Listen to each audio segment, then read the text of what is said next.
یہ کہا ہے کہ جو رشیا کے وہ سوال تھا رشیا کے تناظر میں، تو اس نمائندے نے سوال کیا تھا کہ جی آپ جو ہے یہ یوکرین کا رائٹ آف سیلف ڈٹرمنیشن اور ہیومن رائٹس، اور یو این سیکرٹری جنرل نے یہ بیان دیا ہے کہ یہ ایگریشن ہے، تو آپ کیسے اس کو کہتے ہیں کہ ہم غیر جانبدار ہیں؟ تو اس نے پھر یہ سوال پوچھا کہ انڈیا کے بارے میں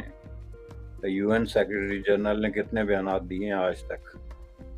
کتنی ریزولوشنز آئی ہیں اور کتنی دفعہ ہیومن رائٹس کی رپورٹس آئی ہیں، تو اس پہ آپ نے کیا کیا؟ تو یہ ایک طرح کا ایک کافی عرصے بعد پاکستان کے وزیر خارجہ شاہ محمود قریشی کے بعد یہ جو ایک نئی بریک تھرو ہے جس کا جواب میں ظاہر ہے انہوں نے ایک دیا ہے۔ تو ان تین فیکٹرز کو اگر آپ جمع کر کے دیکھیں تو مجھے اس میں کوئی نئی بات نظر نہیں آ رہی ہے، بلکہ نئے حالات میں آپ یوں سمجھ لیں کہ وہ اپنے آپ کو ری ایڈجسٹ کر رہے ہیں۔ اب جہاں تک میں سمجھتا ہوں اس میں ایک بڑی بات یہ ہے کہ جو میں نے پہلا حوالہ دیا کہ اس کا پہلا بڑا فیکٹر جو ہے وہ یہ ہے کہ 1990 سے لے کے، یعنی جب کشمیر میں ملیٹنسی کا آغاز ہوا، یا کراس بارڈر ٹیررزم یا انفلٹریشن یا جو نام بھی آپ اس کو دیتے ہیں مختلف حلقوں میں، تو اس وقت سے پہلے کی اگر آپ ساری اٹھا کے دیکھیں تو ڈکٹیٹرشپس تو اس سے پہلے بہت زیادہ رہی ہیں پاکستان میں، جنرل ضیاء کی ڈکٹیٹرشپ یا اس سے پہلے ایوب خان کی ڈکٹیٹرشپ، لیکن ان کے ساتھ کبھی یہ لفظ ایسوسیٹ نہیں ہوا کہ پاکستان کوئی ٹیررزم کا کوئی ایپک سینٹر ہے یا وہاں کوئی پراکسیز تیار ہوتی ہیں یا انڈیا کے حوالے سے کوئی کراس بارڈر ٹیررزم کا کوئی کام ہوتا ہے۔ یہ تو تب ہوا جب یہ سوویت یونین افغانستان کے ایشو کے بعد جنرل ضیاء نے جو ہے وہ افغانستان سے فارغ ہونے کے بعد اپنی توپوں کا رخ جو ہے وہ انڈیا کی طرف کیا، اور وہاں پہ جو ملیٹنسی کا آغاز ہوا تو اس میں انہوں نے اتنا بلنٹلی کیا کہ انہوں نے چھپانے کی بھی کوشش نہیں کی۔ ایک تو ہوتا ہے نا کہ آپ اس طرح کا کوئی کام کرتے ہیں تو آپ اگر یہ کام جسٹیفائیبل نہیں ہے انٹرنیشنل فورمز پہ تو آپ اس کو کسی نہ کسی طریقے سے کسی کور میں کرتے۔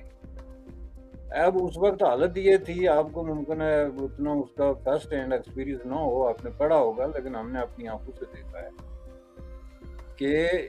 یہ جو ہے یہ جو ملیٹنسی ہے اس کے ٹھیکے دیے جاتے تھے۔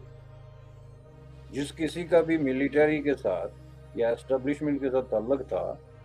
وہ سب کنٹریکٹر بن گیا تھا ملیٹنسی پروموٹ کرنے کے لیے۔ فار ایگزامپل شیخ رشید نے فتح جنگ اور پتہ نہیں کہاں کہاں جہاں اس کی زمینیں تھی وہاں پہ اس نے ٹریننگ کیمپ کھول لیے تھے،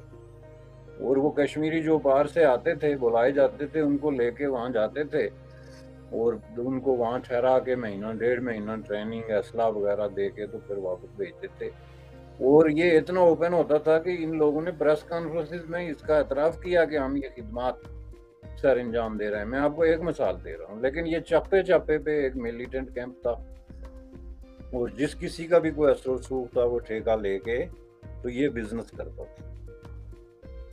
صورتحال یہ بن گئی تھی جس کو انٹرنیشنل جو وٹنسز ہیں فار ایگزامپل پریس، جس نے خود جا کے اس کو جو ہے وہ آبزرو کیا، وہ یہ تھا کہ آپ علاقہ غیر سے لے کے تو کشمیر کے بارڈر تک درمیان میں 4-5 مختلف قسم کی ملیٹری چیک پوسٹ آتے، تو آپ علاقہ غیر سے چلیں اور آپ جو ہے وہ جو بارڈرز ہے کشمیر کا اس تک جائیں تو آپ کے اگر پوری گاڑی اسلحہ کی بھری ہوئی ہے، سامنے نظر آ رہا ہے کھڑکی کھولنے کے بغیر کہ گاڑی میں کیا ہے، اور آپ چیک پوسٹ پہ صرف ایک جو ہے وہ کارڈ لہرا دیں جو کسی کشمیری ملیٹنٹ گروپ کا کارڈ ہو، جو کہ آپ 10 روپے دے کے تو راجہ بازار سے چھپوا سکتے تھے۔ راجہ بازار میں وہ جو نہیں بیٹھے ہوتے باہر جو ریڑی پہ، ان کو جا کے پکچر دیں تو وہ دیں کہ یہ مجھے چھاپ کے اسی وقت بنا کے آپ کو ایک کارڈ دے دیتے، اور وہ کارڈ لے کے تو یہ جو بہت سارے کشمیری گروہ ایک تو یہ کام کرتے تھے اور دوسرا چندے کرتے تھے پورے پاکستان میں، جس کو بھارت نے بعد میں ایک فائنینسنگ، ٹیرر فائنینسنگ کا نام دیا،